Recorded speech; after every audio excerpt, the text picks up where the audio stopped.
yena ubaba somhlange kuthi hayi ukhona umkhonto ngala ngibabhekile futhi bangayi ukuthi ukomanda namhlanje ufake icolor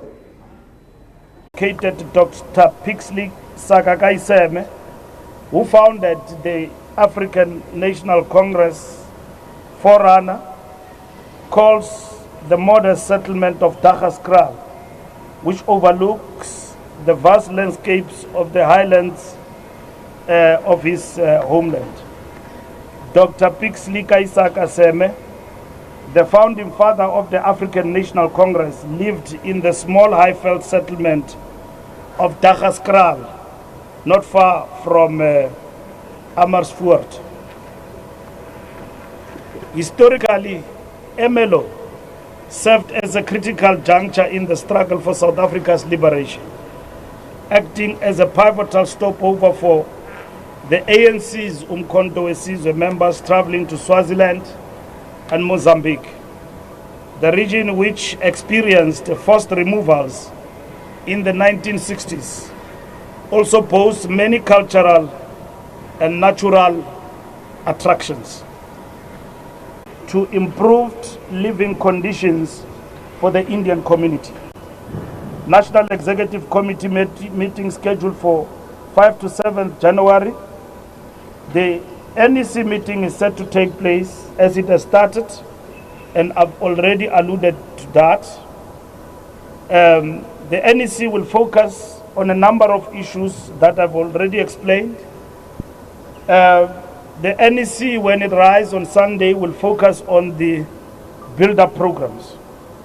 As previously mentioned, the January 8th rally commemorating the 112th anniversary of the ANC will take place at Mbombela Stadium within Mpumalanga province on Saturday, 13th January 2024. We are commencing the week with a wreath-laying ceremony at the burial sites of our departed liberation movement pioneers on Monday. This will be followed by a commemorative breakfast with their respective families. The 112, and of course, the police are an integral part of that particular work. And that will actually happen as well on Wednesday. So a partnership between communities and the civil society in the fight against crime is important. Creation of street committees in the fight against crime are important. Working together with the police and further boots on the ground that have been released by the Department of Police, that is to be welcomed, but we need to nudge and ensure that we entrench this partnership in the fight against crime.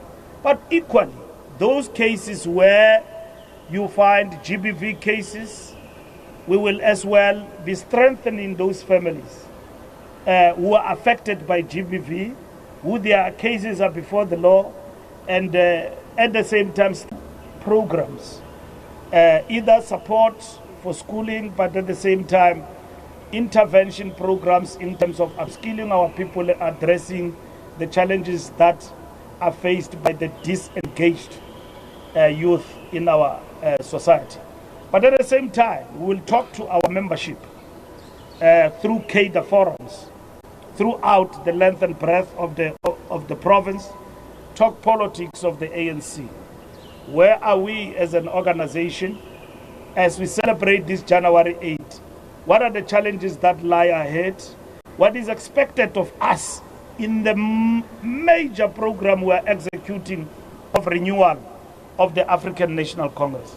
So we have arrived in Mpumalanga to kickstart the process of the celebration of the ANC 112 years of the African nation. That on its own show that there is positive result in the work that has been done. And of course, we want load shedding gone like yesterday and permanently. And that has been the measure that Mbalula said load shedding will be gone, and all of that. It became a big issue when load shedding stage 2 and 3 was actually introduced. But throughout December, load shedding was not there. And our people and families had an opportunity to enjoy with their loved ones without any challenges of load shedding. But what is important also is that our government, working with local government in different areas, especially in the area of Gauteng, have managed to reinstall the broken, what do you call them? Transformers in the different areas, connecting communities back. Load shedding by December, as we had called upon ESCOM and everyone to do so, that would have been the case. Now that it is not done, we are still encouraged by the efforts, and we are only saying to ESCOM, continue to do more and make it a point that this load shedding is done once and for all. That's where we stand. I'm going to take my colleague over there. One question, please. This is Kosan from Rise FM. SG, not so long ago you were in the province, you went to Nkomazi on the issues of the mine. On the meeting that you're going to have with the traditional leaders, what is the likelihood of you getting by others? The court processes have delayed what we may want to see as the immediate outcome in terms of opening that mine.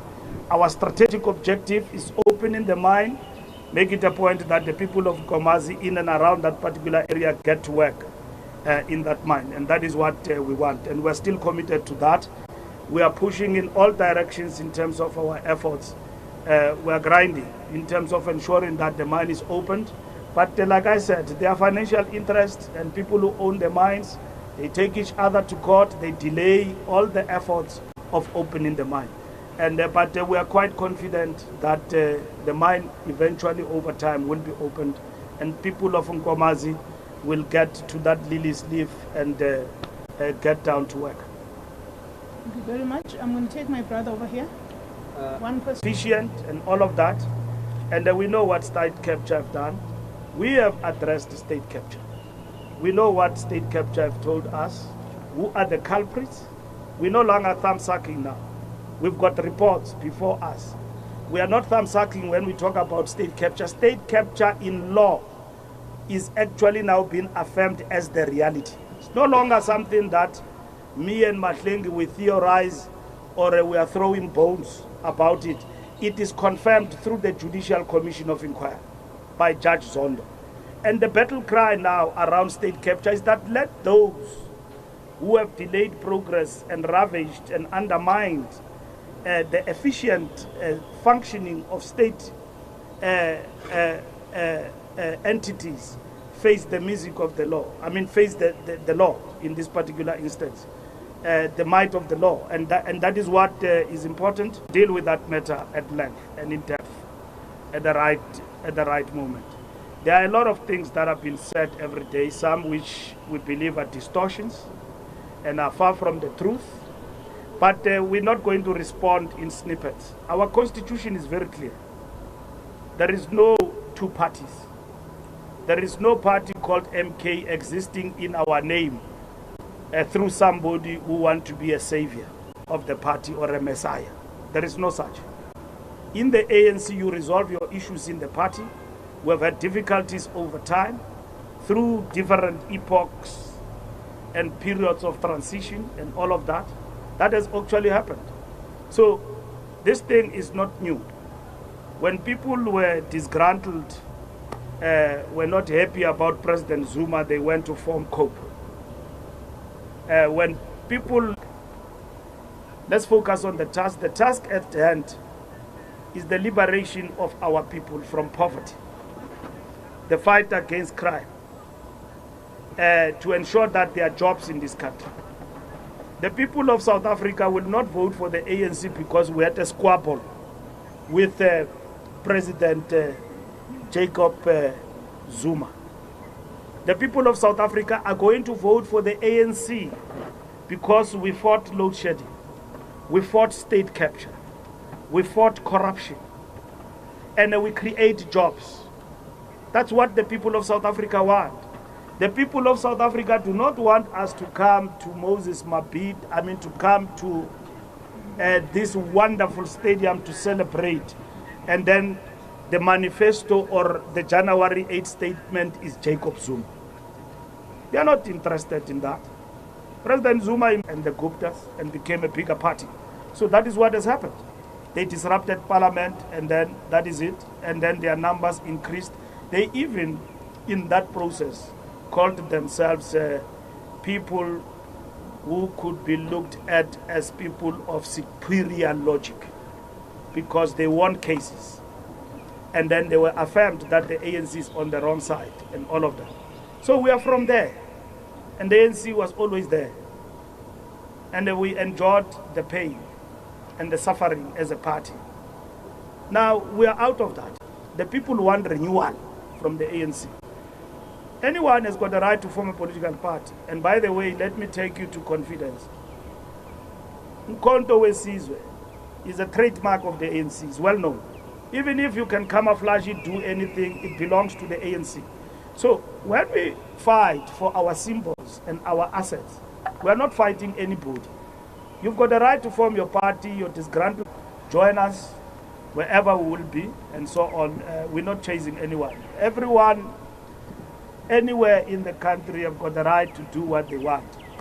But I'm saying to you, when Mbeki was removed as a president, angry ANC members went to form COPE. They were dissatisfied about President Zuma. And then they formed COPE. President Zuma today tells us that he's not happy about President Ramaphosa. He formed MK.